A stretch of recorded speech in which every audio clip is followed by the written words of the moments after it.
really the only difference in the essence of who you are as a mother and the essence of you who you are interacting with me right now is wherever you are caught in any way.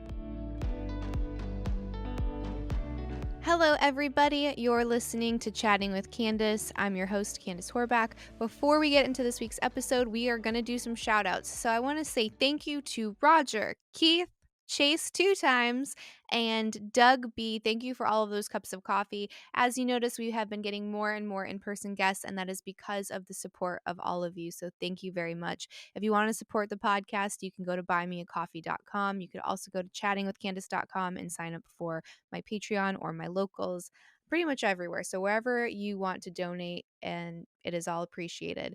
A free way to support the podcast is by leaving a 5-star review. If you haven't done it in a while, I highly encourage you. It helps me to chart, to be visible to maybe people that haven't discovered the podcast yet, and to get bigger guests. So if you haven't left a 5-star review or it's been a while, please do so, and I would really greatly appreciate it. Last bit of housekeeping is I do have a couple of affiliates at the bottom of the page in the show notes, and I'm very meticulous as to who I have in as affiliate or a sponsor. So these are brands that I either really like and have used, or people that I'm really getting behind and really like their programs. So if you want to support them and the podcast, you can check out those affiliates or sponsors. So without further ado, let's get to the good stuff. This week, we have Raghu Markus. Raghu is the host of the Mindrolling podcast. He's also the founder of the Be Here Now network that has thought leaders, spiritual leaders. They get into really cool, deep conversations. It's pick your player. There are so many beautiful, wonderful people on his network. So check that out. And I will link everything below to follow him and support him in all of his projects as well. Please help me welcome the amazing Raghu Markus. Raghu, thank you so much for joining the podcast this week. I feel like the timing of this was really perfect as I started getting into your work and I finished becoming nobody. One of my homework Mhm. assignments from one of my teachers Mm. recently was that question that I think a lot of us are either asked or have been asked, which is like, who are you? And I just can't wait to get your perspective of how to even begin to answer that question. Who am I? Yeah. I Um, gave a bunch of answers and Carlos just kinda, like, just laughed and shook his head, and he's like, "Go do the exercise." And he's like, "Not again, but go do the exercise." And that film that you helped produce was incredible. Like, I feel like I got a lot out of it, oh, the great. Becoming Nobody. Yeah, yeah. Well, it really is the arc of what Ramdas has represented as a teacher over many decades. And yeah, I mean, the whole front part of it is really around okay, we identify with our roles. We identify with the community and the family that we came from, the teachers, all of those influences, formed us as a somebody. Here, in my case, as a, well, Raghu, actually. The good thing about going to India, I went back to India. I went to India the first time, rather, with Ramdas, who had gone back a second time. And after telling people about his experience, so a bunch of us like, okay, we want to have that experience, so we want to go. So I did go back and then got this name, which, right, Raghu is kind of a nickname because the whole name is unpronounceable to even Indians. Like as soon as I got the name, I got on a train. They said, "Well, what is your good name, sir?" And it's Raghavendra Das, which means same as Ram Das, servant of Ram, and in the form of as someone who held together the family and the nation. That aspect of the deity who came to earth to as a king. And so I got on the train, and these people asked me this, and I said the name, and they went, "Huh?"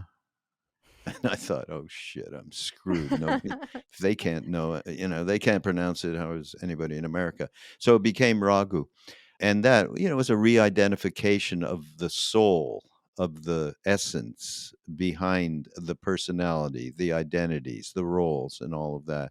So it was fortunate because it gave, it turned around the way in which, and most of us that were there, almost all of us that were there, got a name And it did turn around the way we perceived ourselves. And it gave a little bit of a leg up in that sense. And yeah, so who am I? Of course, that's the big question.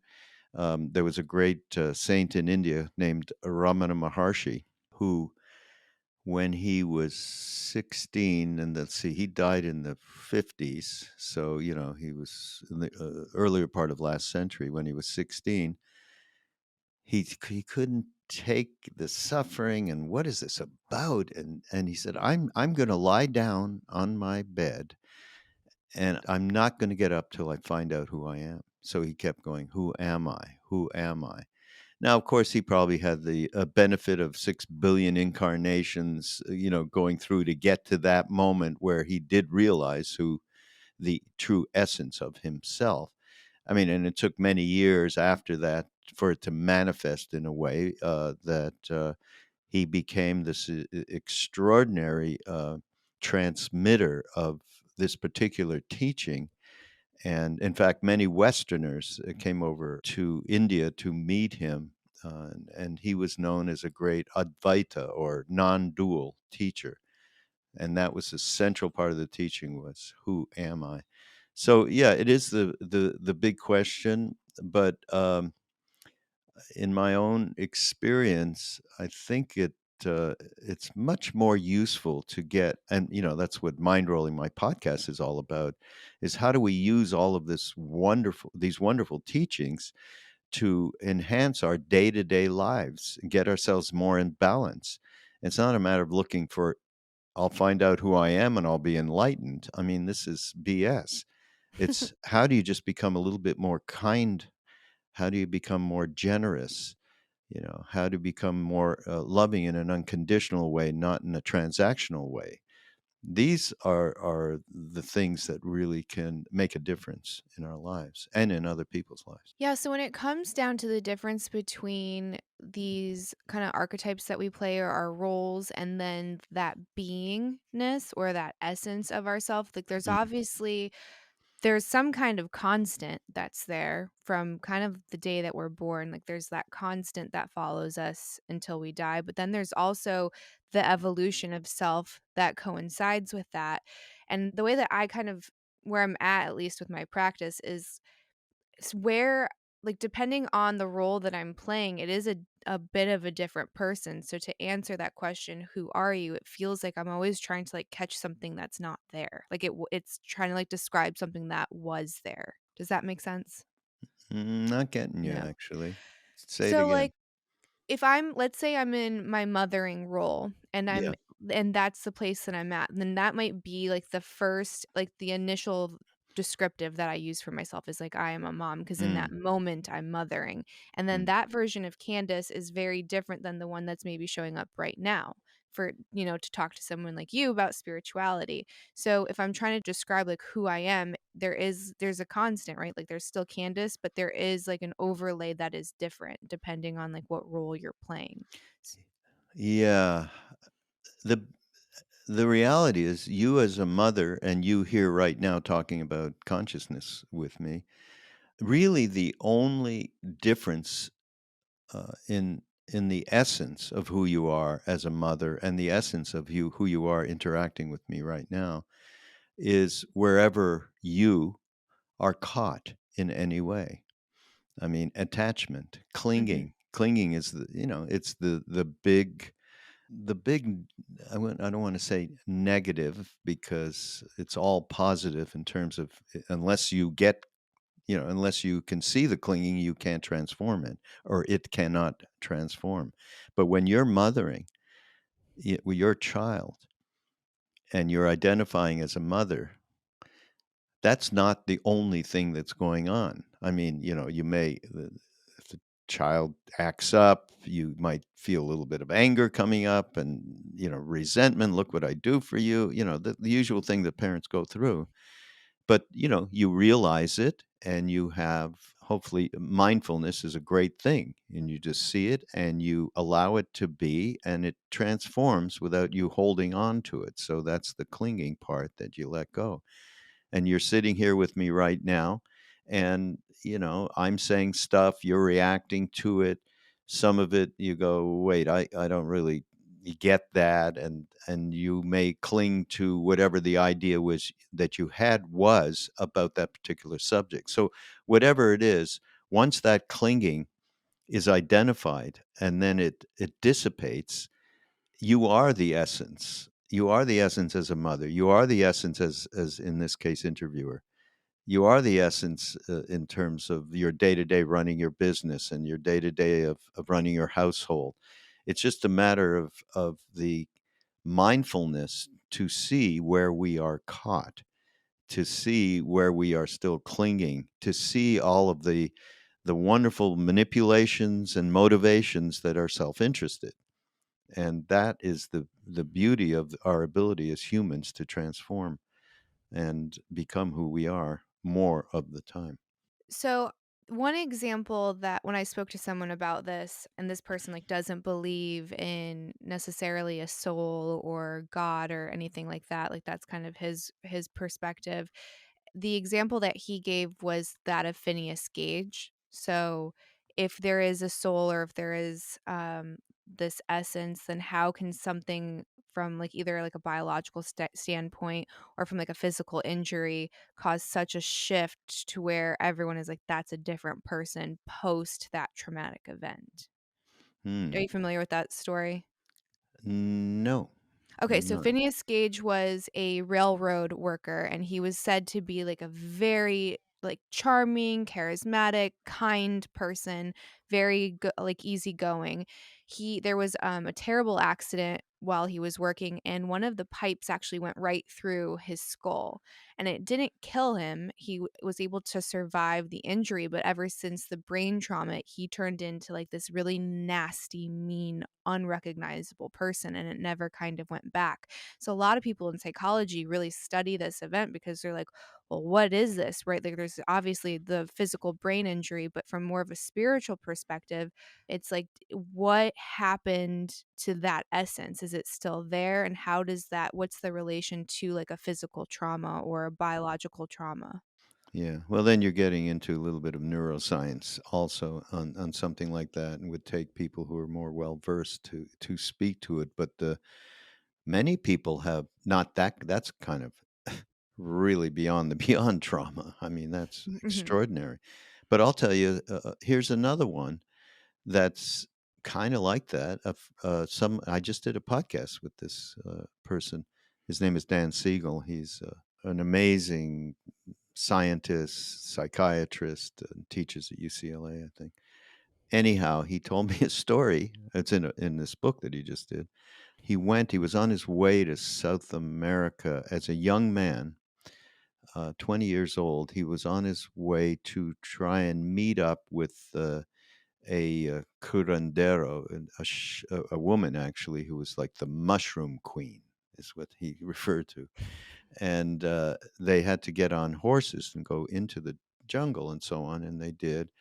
And they were riding along, and I guess the cinch wasn't tied correctly on his horse's belly, and it came loose, and he started to fall off while the horse spooked and started running, galloping probably, and his one of his feet got caught in the stirrup. He was for 100 yards till they could stop it.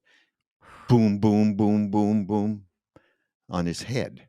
Okay, that he was alive. They thought he would be dead, and he face smashed in, teeth. I mean, it was really a bad scene. They took him to a clinic in the local city, and he had for a day he could not.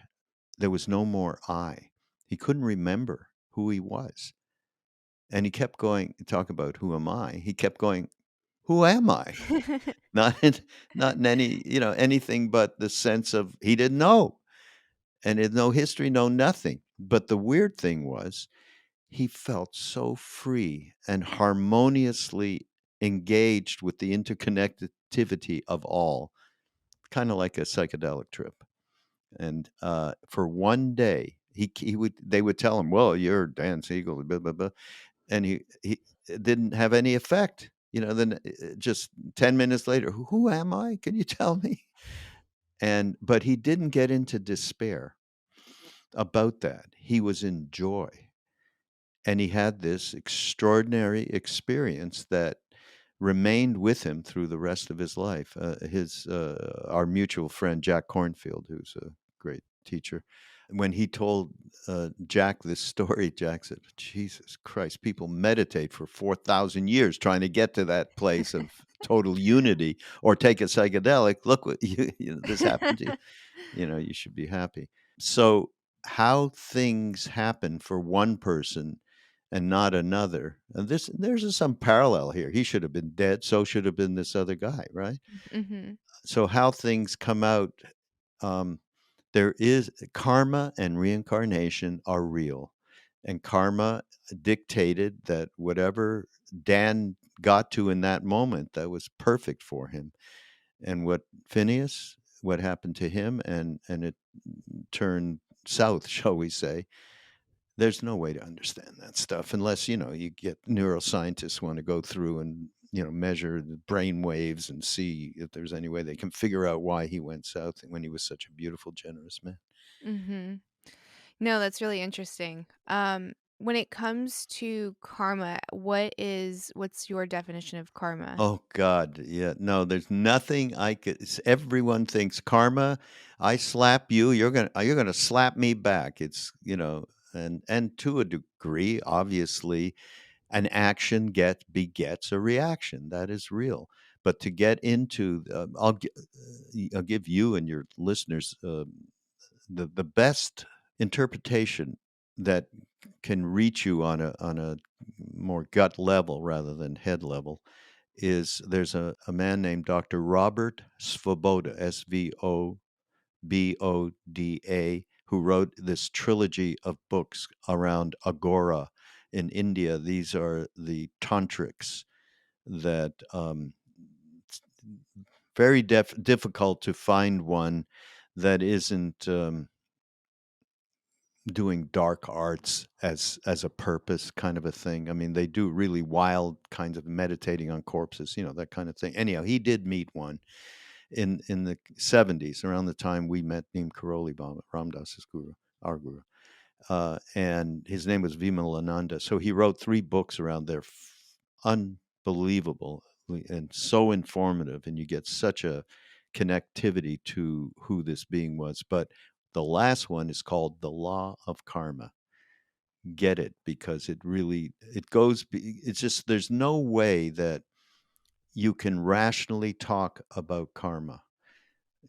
I can say all of the things I just said. Well, Dan had the karmic um, propensity for that experience to not kill him, number one, and number two, not freak him out, that he went into a place of unity, not a place of polarization and fear. And trying to figure that out is impossible. But karma is real. It is real. And just in terms of the day-to-day stuff, we certainly, I mean, even if you have a thought, like you get cut off, you're in a car and you get cut off, and you start railing against that person and screaming obscenities at them. I've done it more than once. uh, it causes repercussions in relation to yourself and your moment to moment openness. You close down immediately, and you're sending this vibe, which is real, whether or not they could hear you because you're in your car and the windows are closed. It's all real. And when you read this book and the subtleties of what we do on a day-to-day basis, you go, oh shit. Oh, So man. yeah. Yeah, I'm a little nervous to read it, but I can't wait to dig Yeah, into it because yeah. it sounds like, and I don't know if you can correct me if you have a different interpretation, but like I've always seen karma as something that's also probably internal as well. So it's not necessarily like you said, you slap someone, they're gonna slap you back. Like I also see there could be like an internal turmoil that can happen as a consequence of maybe certain things. So sometimes when you see something that looks like they've got it made, there's also like a lot of suffering that can be within that person. Say the least. Yeah. Hmm. Yeah. Yeah. No, I mean, yeah, we have no idea, basically. No Mhm. idea at all. I mean, and listen, people who extremely wealthy people, it isn't all roses in their lives. The huge attachment to that, to the wherewithal and the power, that's some really intense karma. It really is as intense as somebody who's very poor and is suffering for all sorts of reasons out of poverty. So yes, we definitely are internalizing external stuff, which has an effect to, unfortunately, continue that cycle. Hey everyone, this is new. So we are taking a quick break for a couple of sponsors. How exciting is that we have a couple sponsors for the podcast? So this is new. Please don't skip it. Just listen. It's cool stuff, I promise. So my first one is a small company called Ragnar's Rocks, and I'll make sure I have the link below. As you know, I love crystals and I get made fun of for it all of the time, but I'm not going to change my ways, and I'm going to stand by it. I truly believe in them and I think that they're beautiful. So sue me. But he sent me, I mean, how incredible is that? He sent me this beautiful amethyst. I've got this really cute rose quartz skull. All of this is on my table. You can't see, but when I start doing two cameras, you'll be able to see my little setup. And this cute little crystal Buddha. How adorable is he? These bracelets are from there. I mean, I was really stoked to have him as a sponsor because this is right up my alley. So if you're into any crystals or you just want to check out the website, it's ragnarsrocks.com, and I'll link that below. And the last affiliate, last sponsor, please don't skip. This one's a good one. So we all know the benefits of fasting. Well, my husband and I have used this company, Prolon, actually a couple of times. So I was really excited that they wanted to be an affiliate of the podcast. So if you want to try Prolon, it's a fasting mimicking diet. So you get all the benefits of a water fast, and it's a lot easier because you get this delicious food instead of having to completely eat nothing. So you can try Prolon for $150 with the code Candice. Some of the claims for, and I mean, I say claims, but I'm going off of a script, guys. 60% of people that completed the fast had better energy, mental clarity, and focus. You'll definitely shed some lbs. I felt a ton lighter after doing it. It's cool to do difficult stuff, and obviously fasting is not easy, so it's kind of cool to see how you can kind of push it and get through something that you thought you might not be able to do. It's a lot easier than just doing a water cleanse. And again, I think the average here, yeah, people lose an average of 5.7 pounds and 1.6 inches off of their waistline. So as soon as I'm done breastfeeding, I'm doing one of these, and Eric's supposed to be starting anytime now. So we'll see when he decides to start. So I'll link that below. Again, if you want to try Prolon, you can try it for $150. Use code Candice, and let's return to the episode. So when it comes to the relationship to people in power, and you can see some certain atrocities, it's almost like with unlimited power, you do see like almost like the pure dark capability of darkness within some people. Mm. And then I've heard a lot of spiritual, you know, thought leaders and mystics and gurus that don't believe necessarily in duality. So they'll never say someone is evil or that a soul is evil. When you see certain things, you're like, well, how is it possible that maybe they're operating without one? That whole adage, like we sold our soul to the devil. Like, is it possible to lose it along the way or have it fragmented or fractured? Or can some people maybe be born without one? Or if you have a human body, it's in there somewhere. No, there everyone. I mean, the people that said, "Well, we don't believe in God," that you were referring to, or souls. Well, the Buddhists don't believe in God or souls, but do you think they're any different than those of us that do? I mean, believe in a deity of some sort. I have close friends that are Buddhists, and Ramdas and I. We used to do these retreats, um, and we always had incredible Buddhist teachers. And as soon as he'd say soul in reference of any sort, he'd look over at Jack and sorry to talk about souls, but and Jack would laugh because the reality is it's just another. I mean, Buddha mind instead of soul. Okay, it doesn't have anything to do with the reality, and we encountered that when we met Neem Karoli Baba, who first just looked at us and went in Hindi, Subek, there's only one. There is only one thing going on. We have different names for it and different ways of approaching it, but there's only one thing going on. So to say, yes, everybody has that one thing, whatever you want to call it, in the deepest part of themselves. And the idea is to connect as we go along in life more with that part of ourselves than the selfish part of ourselves, just to say it as simply as possible.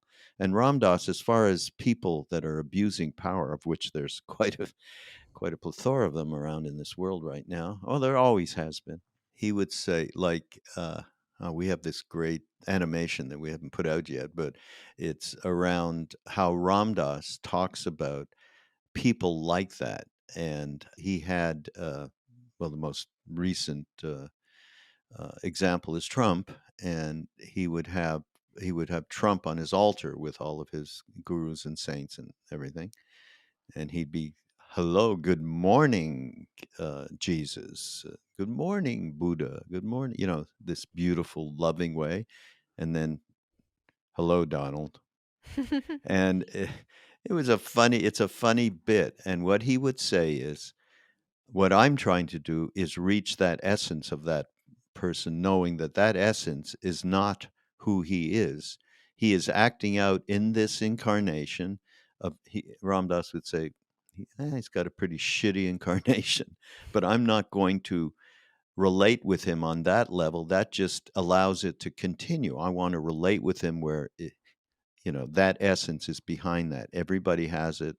In this particular case with this human, it's very very covered up. Yeah, it's interesting. I like that one quote in the movie, and it was, I wrote it down, so I'm probably not going to get it exactly, but it was to treat everyone as if they were God in drag. That's it.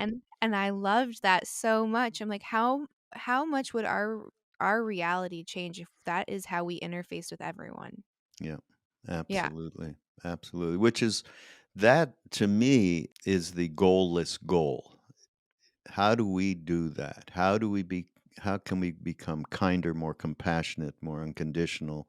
How can we really pay attention, to people? We're putting a course together with Ram Dass and others of our Buddhist friends, and it's called the Yoga of Heartfulness, because Ram Dass really represented that in his life, especially after the stroke. He'd give people real attention and time. I mean, I have one funny actually, but he was doing a talk, and I was, after the talk ended, I knew he was tired, so I started wheeling him out of the auditorium and like pushing, really, "Oh, I'm going to get you out of here," like I'm projecting that you're tired, and so people were just, "Oh, can I just have a word?" Just they just wanted to interact with him, and well, sorry, it's late, but I did that thing that you see people do that's just awful, protecting whoever. And he had put his hand, he put the handbrake on, so I couldn't move the thing. And he looked at me and he went, "Just relax." And he gave that person complete, total attention, absolute, in the moment. So how do we do that? How do we get there? How do we, send out more loving kindness in this world? And those are the things that are important, not so much looking into, well, if I meditate my ass off, I'm going to get enlightened. Like what? Is this another accumulation of some other power that you want to get?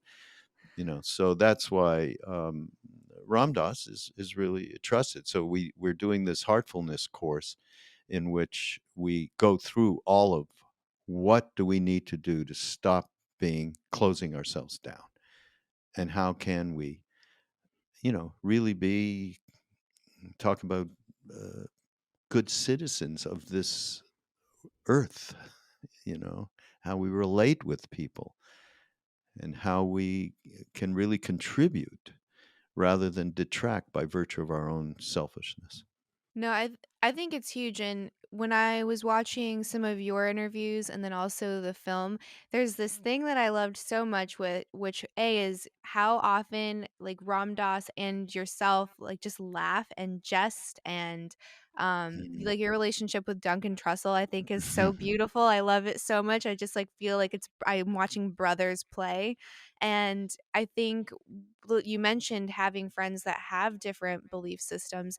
It's not identifying with your beliefs or your thoughts so that you're able to have that beautiful Mhm. relationship and not have those differences, interfere and get in the way of something that could flourish. Yeah, exactly, exactly, exactly. And that all is again, I go back to and give credit for our experience in India, where it wasn't a matter. We knew right away. I thought in the beginning, well, you got a Hindu guru, great, and you ask for a mantra, and off we go. Do a little yoga, we'll be good. And it wasn't anything like that whatsoever. I mean, my best example is I asked. We called him Maharaji, just an honorific. How should I meditate? He said, meditate like Christ. When he was nailed to the cross, he did not feel pain. He was lost in love with every sentient being. That was like way over my head, to say the very least. Um, I wanted just give me one of those Hindu mantras like you get in with TM or something, transcendental meditation. So, so it all comes from that source of a. He had fun with us. I mean, we were kids at the time, and it was all about humor and love and kind. It was about the love, serve, remember, which is the name of the foundation that we have representing all of this. Is very much about the simplest ways that we can connect with our essence rather than like Ramdas wanted when he was there, he wanted esoteric teachings that his Buddhist friends were getting, intense mantras or practices.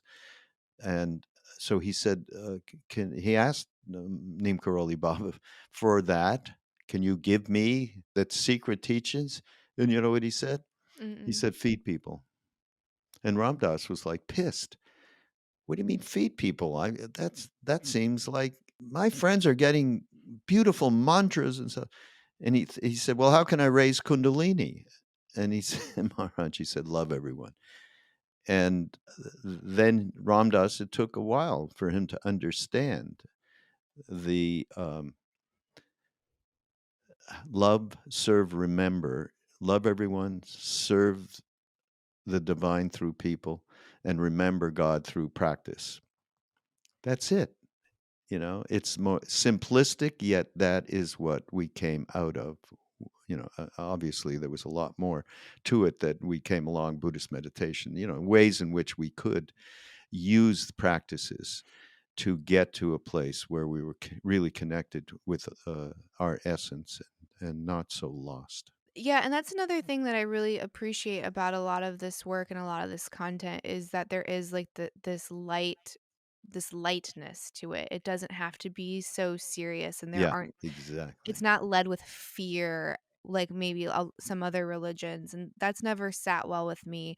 Or like rung true. Like I'm like, I don't know. Like I believe that there's a God, and I that's not my interpretation of it. And you'll see sometimes online where there are certain maybe talking heads that will speak for God and like, well, this is what God would say, and God hates this. Like I literally got into a debate with someone about this, and they were Oh like, yeah. well, God hates sin, and God hates anyone that is committing this sin. And I was like, well, first of all, I would never speak for God. Like that just I am not qualified to do that. Secondly, I can only from like the most granular perspective understand what like true unconditional love, and that to me like that's usually the lens of a parent or for my husband, which is there is nothing that my child could do that I would see as unredeemable. Like there truly isn't. Like the love is just absolute. So imagine that the love that a creator would have for you or God would have for you. So I just don't see hate as a possibility. So what's your perspective on like I guess the role of shame or sin or like like punishment when it comes to spirituality or religion? That's everything I tried to get out of when I was brought up in that bullshit, honestly. You know, I'm Jewish, and I was brought up that way, and yeah, all of that polarization stuff was going on, you know, and maybe it wasn't all the way to fundamentalist. If you don't do this, you'll go to hell.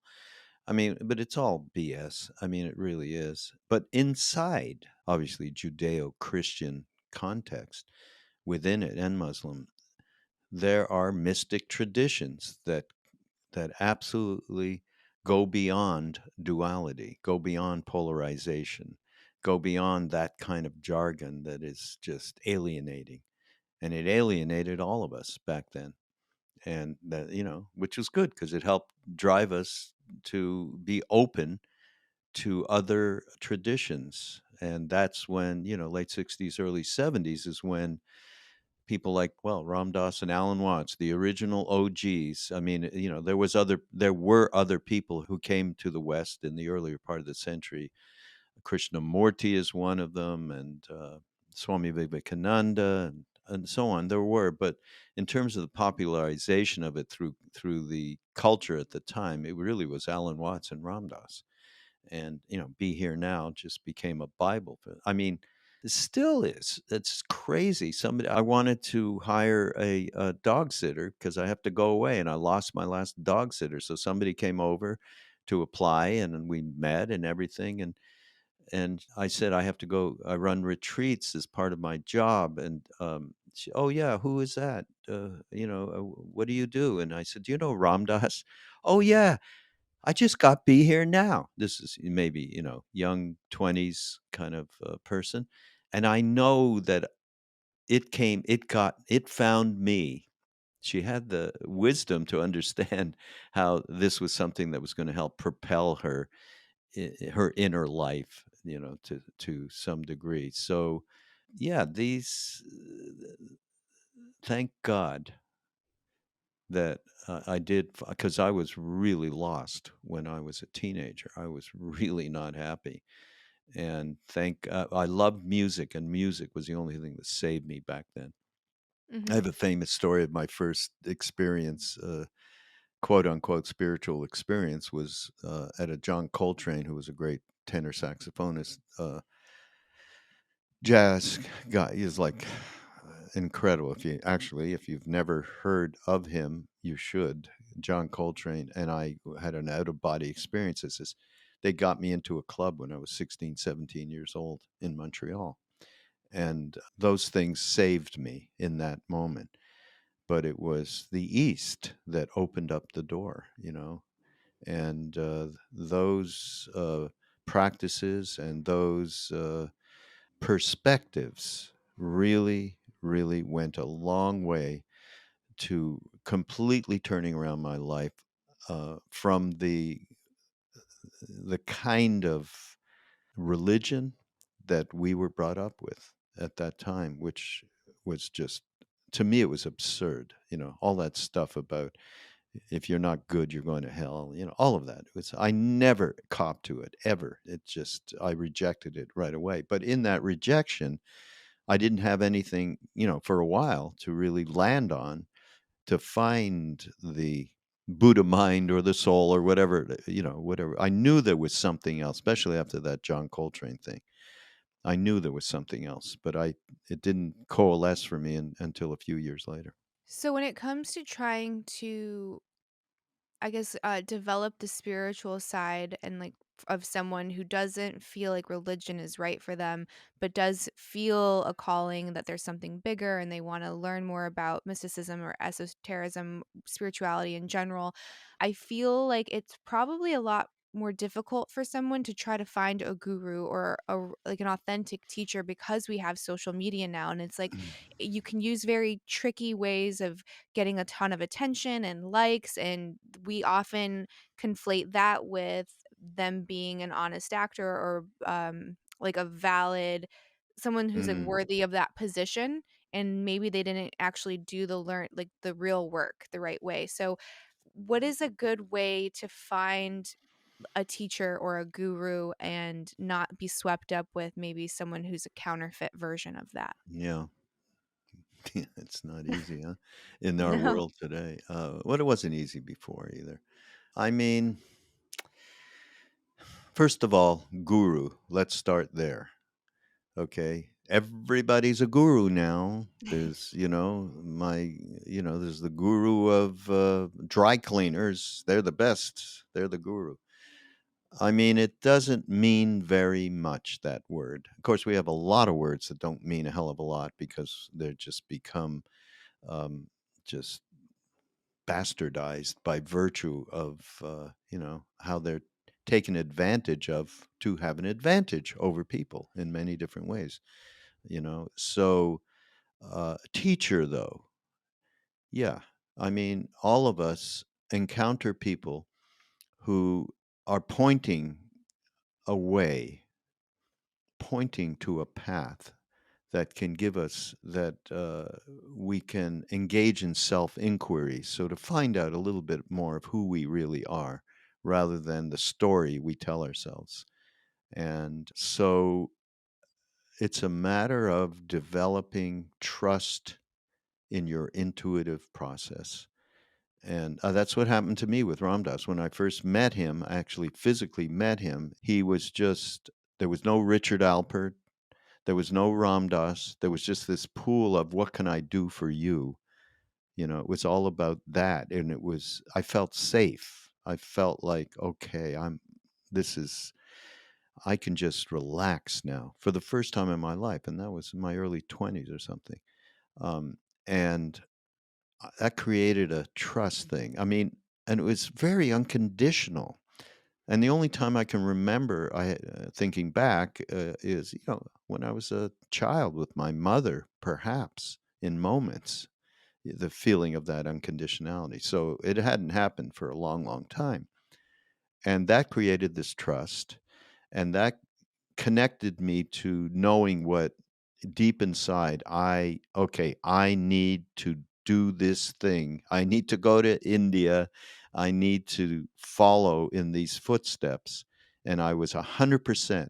I had a really great job. I was a program director when I was 23 of a major rock and roll station in Montreal, like 50,000 watts. We had a lot of power and, getting paid a lot of money and the whole thing. I just dropped it and went to India because I intuitively knew this is something I needed to do in my life. And I had that trust. Why people still gravitate towards Ramdas in particular, even though he's not here physically, is there's a trust because of how honest he was with himself, how much humor he translated for people to stop being so self-serious and have all the Western goal-oriented kind of stuff, spiritual bypass. So you take your ego and you put it into a spiritual container and you're just doing the same damn things, just, with different nomenclature, basically. And so, people trust Ram Dass. I mean, we put out, fortunately, of course, we have this gigantic catalog because he recorded everything, or people around him did all those years. So I'm not saying it has to be Ramdas by any means. There's lots of great teachers. I lean more to the Buddhist side, but they have people that are charlatans too. It's not just in any. Nobody has purview over charlatans in any mystic tradition. Let's say. Um, but you find somebody that you feel you can have a trust with, that, and you don't put upon them the guru thing no matter what, because the real guru is somebody like a Neem Karoli Baba that is no longer trapped in polarity. There's no me and there's no you. We knew that when you met this being. It was an extraordinary experience, very much like a psychedelic trip where you stop having that polarization and you enter into the interconnective place. um, so uh, that is a rare thing. We were very fortunate, and there still are great beings like that. Some of them aren't, as visible. They're not on the internet. They're not in social media. but I have met others of that ilk. But it's a matter of somebody who, a teacher that can point the way for you to become more connected to the goodness that's inside every one of us, for the to the motivation of wanting to help people, wanting to be kind, wanting to be unconditional. Want I mean, just take your own life when you're with people, and somebody really wants to talk to you, for instance, and you're talking to them and you're doing this, you know, you look, or while you manage to keep the focus, but your mind is thinking about, well, how long I'm going to have to be here with this person, or whatever. How many times can you count, every one of us count, where we are not fully present because we are thinking about ourselves? Which is why in Becoming Nobody, there's that one part that I love where Ramdas said, when is what we want enough? When isn't it much more interesting to serve people?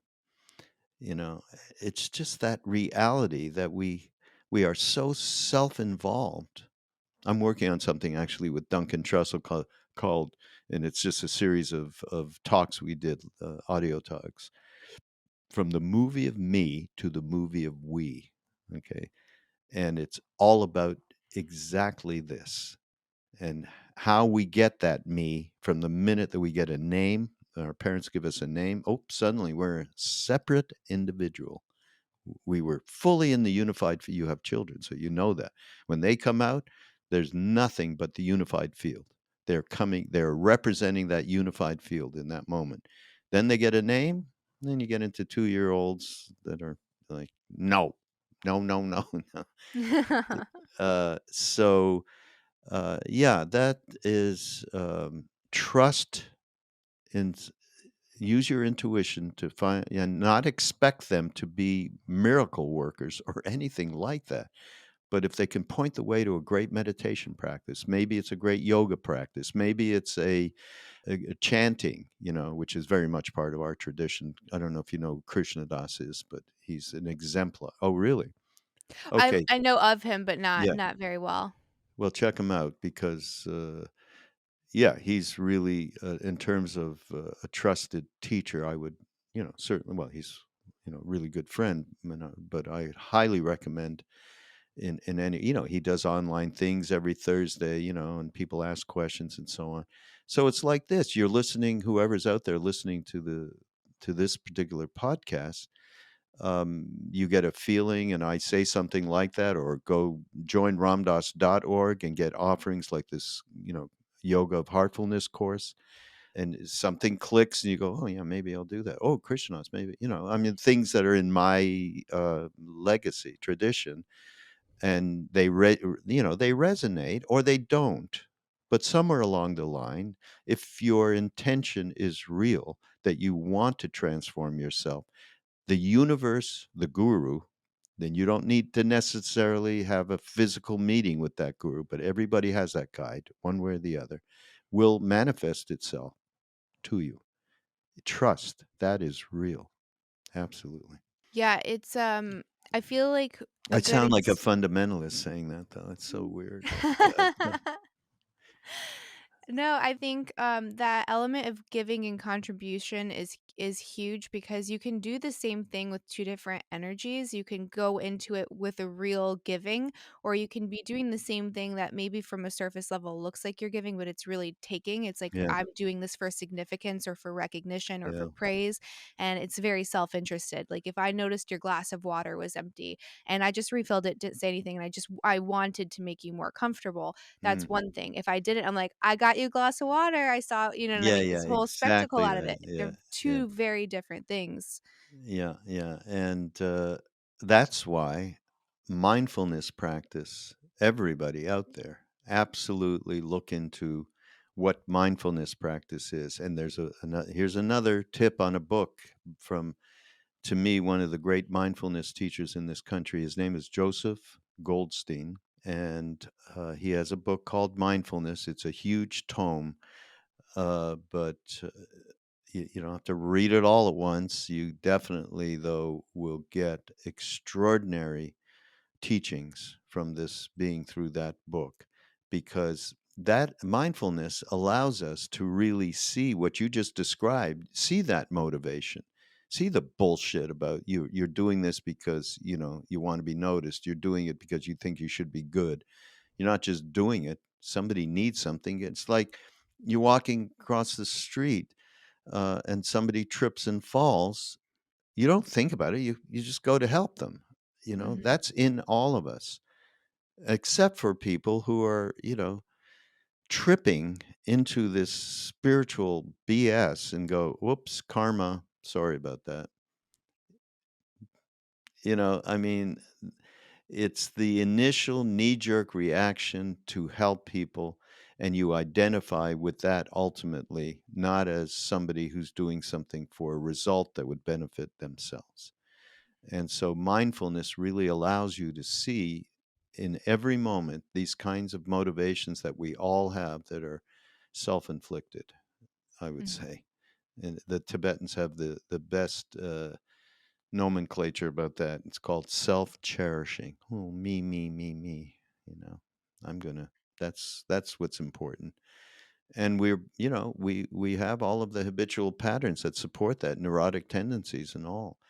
And it's how do we practice to cut through and make real change by virtue of practice. So mindfulness practice, meditation practice, uh, um, reading spiritual biographies of people of men and women that have gone beyond and have transformed.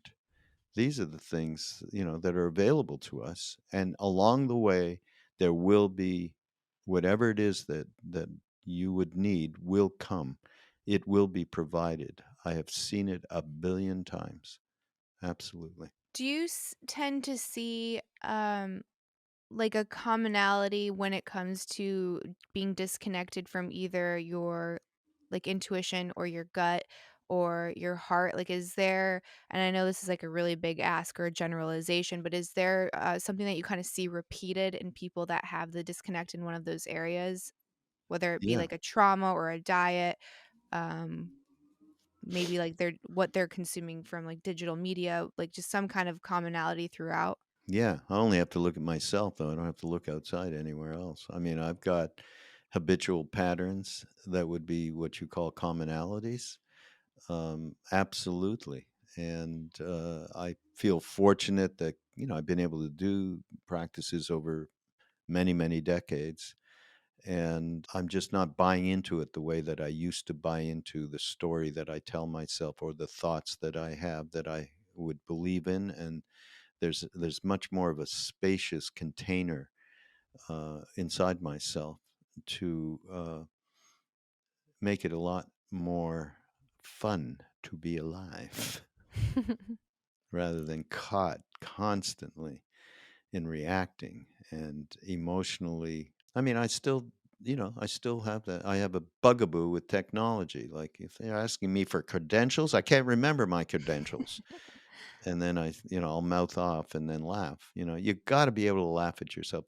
In that movie, right? Becoming Nobody, where the director Jamie says to Ramdas, "Okay, what's the essential advice that you would give to people?" And he said, "Love and humor." And that start there. I mean, just being able to smile at the crazy shit that we do, smile at ourselves rather than beat ourselves up, right? And which we do every day, right? I always tell people, but if you talk to anybody else the way you talk to yourself, you'd be ostracized from society. I mean, it is pretty wild. It is. We are the cruelest to Yeah, ourselves. yeah, We really are. yeah, yeah. No, it's absolutely true. And but then you go, okay, because we are human. My friend Jack Cornfield, he has a wonderful little thing that he does. It's okay. We're human. You see what's going you have look at this thing. We have this mouth, this hole that we stuff shit into, and all of these other senses and organs and He said, "Watch yourself make love. That's pretty weird too." You know, he has a great thing, but it's okay. We are human. We are going to make mistakes, and it's okay. And we need to have that kind of self-reflection so that we're not absolutely killing ourselves and judging all of the time, because we do it to ourselves, we do it to everybody else. Yeah, I think that was a lot of the old paradigms as well, was to make us feel like we had to be perfect, otherwise we weren't lovable, whether it was lovable to our parents or to God and not worthy of heaven. And it's amazing how much of that kind of sticks. And then being able to reframe those like mishaps or mistakes without judgment and then applying humor to it. It's like every time you do that, you're training your brain that this is how I want to respond and not the other way. And it's Mm, probably going to take, if you're, 30 years old, a lot like, a lot of time to do. That's 30 years of reprogramming, unless maybe you do, some other intensive work that maybe can speed up the process, like whether it be like plant medicine or something like yeah, that. yeah, absolutely. And even with that, it really is, karma steps in there, in terms of there is a continuity. We don't know what it is at all, lifetime to lifetime. And it's not like, okay, Ragu's going to end up as Ragu next. There's nothing like that. It's not something we can conceptualize, but it is real. I mean, I experienced it in India, not just with Neem Karoli Baba, but with other, shall we say, more evolved beings that remembered their past life, all of that. I mean, it's all real. I don't really care. I'm trying to just work on my moment to moment consciousness in terms of everything we've discussed here about transforming really that wild me that we are so attached to. If you have a minute, I have, one more question, I guess, Yeah. regarding the, like, reincarnations and past lives. So, what is your opinion on people that spend a lot of time or investment in trying to figure out all of their previous incarnations and almost getting lost or romanticizing previous lives? Because for me, I have a lot of people in my circle that, like, that's where they spend most of their energy. I'm like, but you're here right now. And for me, I feel like maybe there's a reason that you don't remember if you weren't given that memory. I don't know. Yeah, you'd be really screwed up if you could remember. Holy shit, can you imagine? About people like that, all I can say is, I don't know. Is it better than watching TV and Netflix? Maybe not. Maybe so. Who knows? But it is entertainment. And Mhm. it's just trying to entertain yourself and distract yourself from intention for transformation to do something worthwhile for people in this world. Mhm. Yeah, I would agree. So it's not a, I don't mean to judge anybody, and it is like, maybe something would happen that would lead to something else that allows you to see more clearly that this may not be the best use of one's time in terms of inner exploration. So yeah, it's all good. It's all Mhm. good. Well, before I let you go, do you wanna tell the listeners where they can follow you, how they can support you, and any projects that you might be working on? Well, I guess I have two hats. One is the director of Love Serve Member Foundation, which represents Ram Dass and some of the teachers that I've just mentioned. And this course, I think, is going to be around heartfulness and what that really means, and give people an opportunity to really look at and help them on a day to day to transform the individual selfishness that we are all involved with. And you go to ramdas.org and put your email in there, and you will get this course starts. I don't know when the podcast is going to, but the course doesn't start till May. So there's plenty of time to do that. And then you'll get an email with a link to be able to join the course. So that, and given everything we've been talking about today, that would be an excellent way, and especially about what do I do to take the next steps. This certainly would be one thing to do. Otherwise, I have a podcast called Mindrolling on the Be Here Now podcast network. Go to BeHereNowNetwork.com, go to Mindrolling, and I talk to extraordinary people. One of them is this guy, Dan Siegel, my friend there, and an extraordinary book he did called Intraconnection, really about how we are really connected to each other, and the idea that we're in isolation and separation is one of, he calls it one of the biggest. There's the pandemic of COVID-19, there's the pandemic of what's going on with the environment, there's a bunch of pandemics, how he puts it, but the biggest one is how we believe we're separate. That is the biggest one. So it's, this, so that podcast is worth listening to, and many others of many amazing people over the years. I think I'm going on to 500 podcasts, Candice. I think Congratulations, that's massive. it's insane. I don't know how I've done it, because my day to day is running, this organization and podcast network. But I have managed, and here we are. Yeah, I'll make sure that I link everything below. This was fantastic. It was lovely meeting you, Same and I here. hope that I get the privilege to talk to you again. Absolutely. Thank you. Thank you. And that's it for this week's episode of Chatting with Candace. Before you leave, hang in there. If you could leave that 5-star review, hit like and subscribe. Both of those things help me out a ton, and I'll see you next week. Bye, everybody.